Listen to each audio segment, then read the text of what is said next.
Thank you for watching Scary Animal Attacks. Today's episode takes us to the sun-drenched beaches of southern Australia. This area of the coastline consists of large granite boulders and dangerous reefs. There is a shallow shelf extending a short distance, but the deep ocean is not far from the shore. The wildlife in the area includes seals and an enormous array of tropical game fish, as well as the top predator in the ocean, the great white shark. On December 8, 1963, Rodney Fox was a 23-year-old life insurance salesman from Adelaide, Australia, and the defending champion of the annual Aldinga South Australian Spearfishing Championship. After 4 hours of diving continually, then hauling his catch to shore for weighing, he was told he was trailing and needed a large dusky morwong to catch up. It was worth more points in the competition, and a big one would help him close the gap on the leader. Rodney knew that no other spearfisherman in the competition had gone to the point past the reef where the depth drops off to about 25 yards, and he ran toward the beach and dove in headed there. Well, luck be a lady, Rodney spotted a big dusky morwong hanging out in the rocks of the drop-off, and he slowly started stalking up. He knew the behaviors of this species, and that before they darted off, they flicked their tails in nervous anticipation. This fish had not done that, and didn't seem overly alarmed at Rodney's approach. He slipped in slowly, closer and closer, with his finger on the trigger of his spear gun, ready to wrap up his second championship. Just as Rodney began squeezing the trigger, he was slammed by an enormous force from his left side and felt himself traveling through the water at a very high rate of speed. His face mask and his gun were knocked from him by the impact and the current. He was convinced he must have been hit by a submarine. He felt the alternating surge produced by the tail of the gigantic great white shark that clamped onto the left side of his chest. His legs dangled helplessly along the shark's side as it hauled its latest meal into deeper water. As Rodney became more oriented to the circumstance he was in, he could feel the immense pressure from the shark bite, which had clamped onto his chest. He knew he had to do something to make the shark release him, so he used his right hand to grope around the side of the shark's head, gouging as he searched. He must have hit the shark in the eye as it released its grip on him. He stuck his right arm out to push off the shark, and accidentally stuck his arm in its mouth. Before it could bite again, he tried to pull his arm out, but mistakenly raked his own hand over the shark's lower jaw, lined with razor-sharp teeth. He then jerked his hand upward and away, hitting the shark's upper jaw of razor-sharp teeth. These two actions severed several tendons on both sides of his right hand, and shredded it, rendering it nearly useless. Rodney knew he had to keep the shark from biting him again, so he tried to wrap his arms and legs around the shark's body, but it was way too big for him to do this. Rodney kicked his way up to the surface and was completely out of breath from the attack. He surfaced and gulped and breathed desperately, realizing he was in the middle of a rapidly growing pool of red colored by his own blood. Suddenly a massive gray head poked from the middle of the red water, chomping its jaws after Rodney. He tried to kick the shark, but missed. The shark quickly turned his head toward Rodney's buoy full of fish and swallowed it whole. The shark then turned downward and back toward the deeper waters. As the shark was swimming away, Rodney realized that the buoy was tethered to his lead weight belt, and quickly took a few breaths in preparation of what he knew was next. The shark pulled the rope tight, and again Rodney was being quickly pulled through the water, but now into very deep water. The water roared past his ears as he descended deeper and deeper with the shark. He grasped desperately around his weight belt, searching for the quick release, but his consciousness began to fade as things started to turn fuzzy. He was losing the battle, and began to accept defeat, when the rope snapped a few inches away from his weight belt. The shark had partially cut it during the attack, and weakened it just enough for him to get away. At the top of the water, nearby fishermen could see the disturbance in the water, and the growing pool of blood. As soon as Rodney surfaced, they were right there, and hefted him aboard. As they pulled him aboard, his stomach and intestines spilled from Rodney's gut and onto the boat floor. The fishermen pushed his intestines back in with their fingers and sped toward the shore. They didn't slow down as they approached the rocks, and simply beached their wooden boat right onto the rocks. They carefully lifted him from the boat and put him in a vehicle. Rodney was receiving emergency surgery at Royal Adelaide Hospital within an hour of the attack. The operating surgeon had just received special training for exactly this kind of circumstance. During the pre-surgery examination, the doctors observed that all of Rodney's ribs on his left side were broken. His clavicle and lung were both damaged as well. His scapula had a hole bitten clean through it.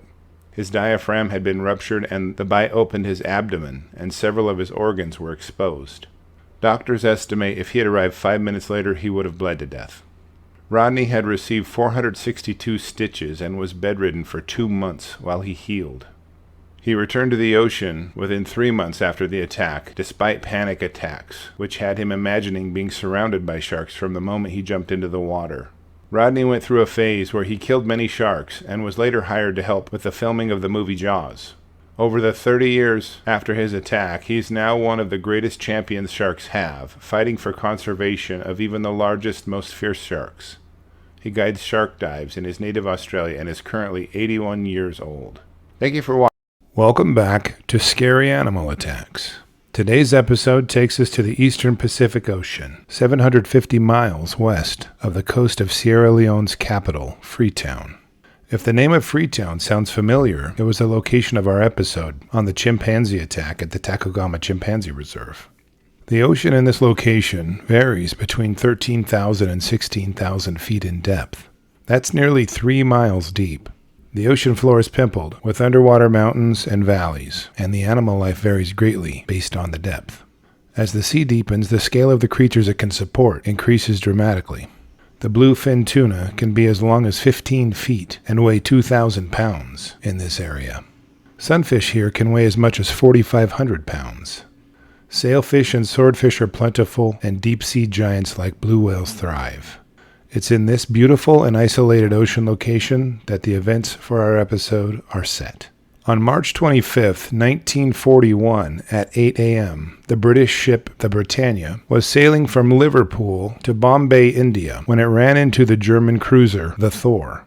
Now, the Thor was what is called an auxiliary cruiser.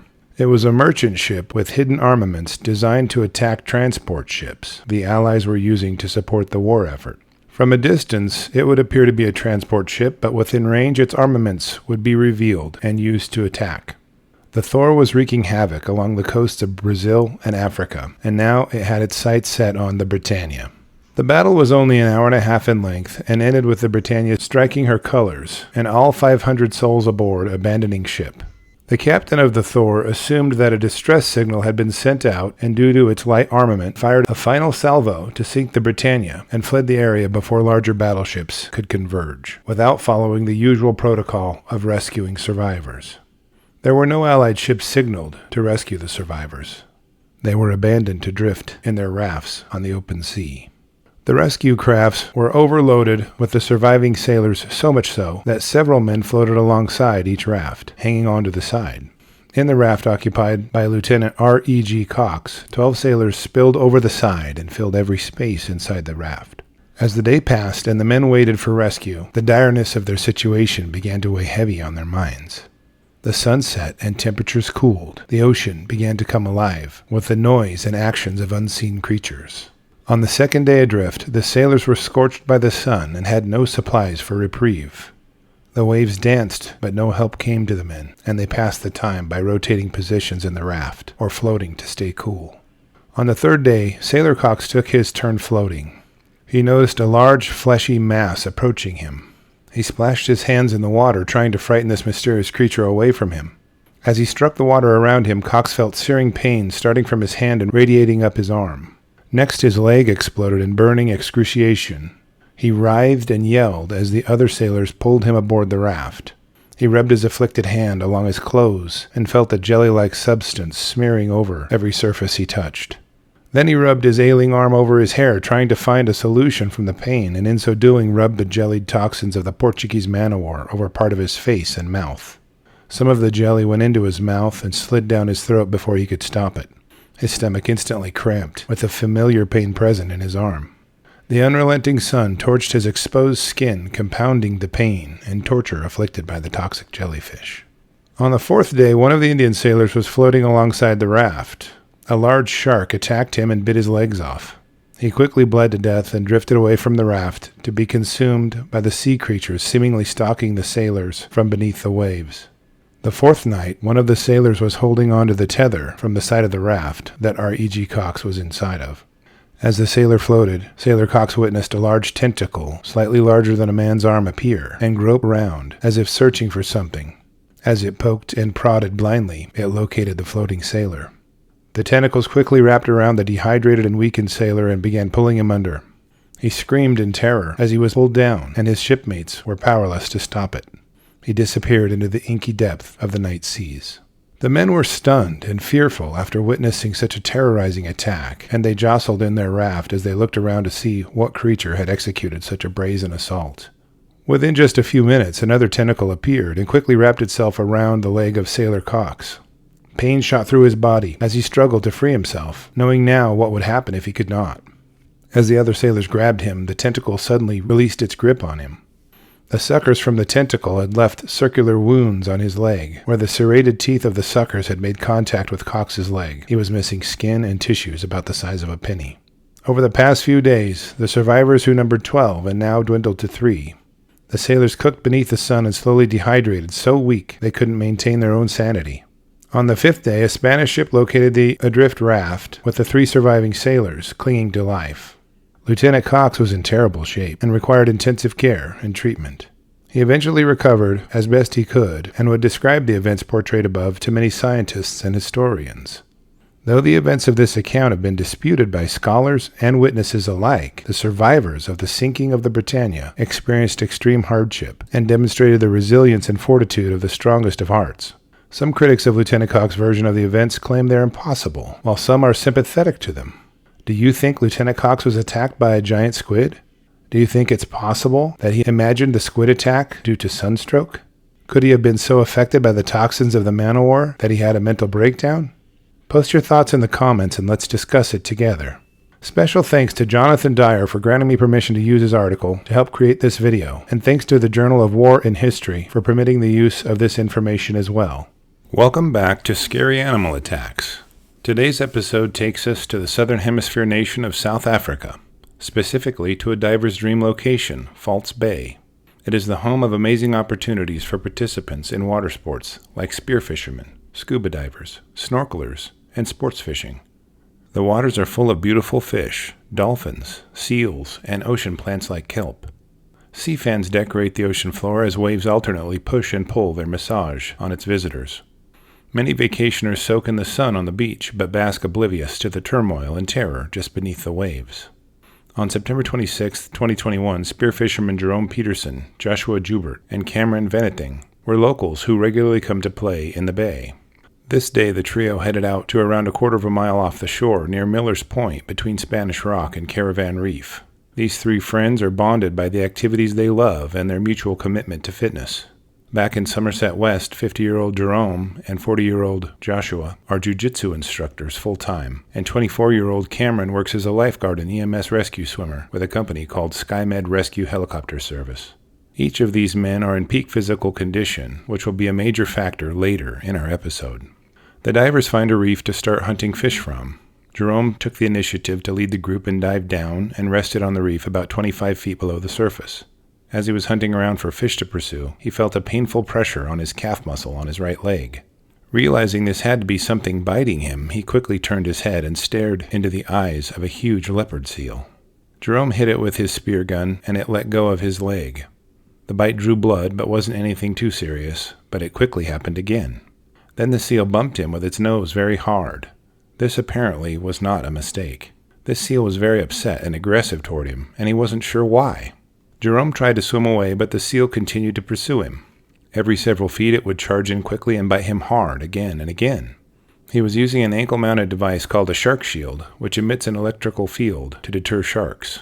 The seal continually attacked and bit at the antenna of the device. Jerome began to panic and swam quickly back to the surface and his partners. By the time he surfaced, he didn't have to explain what was going on, because the seal had started harassing his dive partners as well. Joshua and Cameron spun circles while on lookout for the fast and elusive seal. It continually circled them as they floated together, and the divers briefly discussed what they should do. The seal continued to charge in randomly and bite each of the men as they floated. It quickly darted in and bit Cameron on the leg, in the same manner as it did Jerome, and then would circle a few times and do the same to Joshua. The divers had cutting-edge spear guns, but were reluctant to shoot the seal, as it was so fast that they couldn't get a reliable shot. They didn't want to wound such a large creature and make it even more aggressive. They decided to start swimming toward the shore and away from the seal's sharp teeth. They focused on staying back to back and keeping a constant eye on the predator. While they were swimming, the seal darted in and bit off one of Joshua's dive flippers. Then it did the same to Cameron. The men's wounds were bleeding into the ocean, creating an invitation to sharks as well, and now they are limited at how quickly they can return to the shore without their flippers. Jerome's flippers came next as the seal bit one of them in two with a single snap of its jaws. It was too strong and aggressive for the men to keep constant track of and swim for their lives at the same time. Now all three men were without their swim flippers and limited in their ability to stay afloat and return to shore. The seal focused most of its ferocity on Jerome. It continually bit him hard, piercing his wetsuit and tearing his flesh. He had deep bites on his legs, hand, and arm by now. He realized it was bent on drowning him, as it would repeatedly pull him under, and even began dragging him out to sea at one point. He began to give up, and even stopped resisting it when it would bite into his flesh. He commented on the evil look in the seal's eyes while it was attacking him. The leopard seal then focused on Jerome's spear gun. It charged in, biting and bumping him with its nose. Then it bit onto his spear gun, and he punched it to make it release its grasp. It then bit into his hand, holding the diving knife, which forced him to drop his knife. It then pulled his spear gun from his grasp. Every time it came into attack, it would leave more bite wounds and gashes from its sharp teeth. No matter how quickly the men tried to get away, the seal would continually pursue them. Joshua was using his spear gun to fend off the seal when it latched onto it and tore it from his grasp as well. Then the seal circled the men and dashed in and pulled Cameron's spear gun from his hand while he was swimming. It had now disarmed all three spear fishermen from the only weapons that they had, as well as removed their swim flippers, leaving them at the mercy of the waves and currents.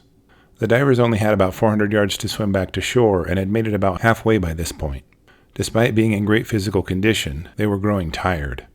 Add in the bite wounds and trauma from being bumped by such a powerful animal, they were exhausted. Losing the battle with the seal meant losing their lives, so they had no choice but to persevere. Cameron and Joshua watched helplessly as the leopard seal separated Jerome by pulling him away from them. It put Jerome's entire head in its mouth at one point. It then darted around behind him and leapt out of the water and landed as it bit onto Jerome's head and pulled him underwater again.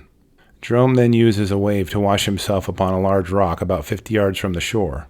The seal jumped up on the rock with him and continued to attack him. He kicked it hard, but it had no effect on the giant predator. A subsequent wave knocked the seal off the rock while Jerome managed to stay on it. He dove off the rock and continued his effort to reach the safety of the shore. Typically after diving, the men would be able to swim their way back to shore in about 5 or 10 minutes of moderate swimming, depending on the currents and tides. While they were under the relentless attack of the leopard seal, they battled their way ashore for over 30 minutes. The men were so concerned about surviving, they didn't even consider taking photos or video of the seal. Bystanders on the shore watched as the commotion and yelling in the waves drew a growing crowd. The observers couldn't believe what they were seeing as the leopard seal continued the assault the entire way to shore. The men crawled ashore bleeding, panting, exhausted, and incredulous at what they just experienced. The divers attributed their tremendous fitness, 5mm diving suits, and their high-tech equipment to their survival. They've had run-ins previously with various wildlife, but have never experienced anything like this. Local marine authorities issued public warnings regarding interactions with the wildlife, but were at a loss to explain the aggression and persistence of the seal. The leopard seal is known to inhabit the waters and ice pack of Antarctica, but are sometimes found as far north as South Africa, Australia, New Zealand, and Tasmania. Experts believe the seal may have been lost and desperate. It may have been a juvenile who didn't know how to properly behave in this new environment. Jerome indicated he would not dive again in the area, and would advise that no one else do so either. He acknowledged that the sea belongs to the sea creatures, and that diving in their environment has its own inherent risks.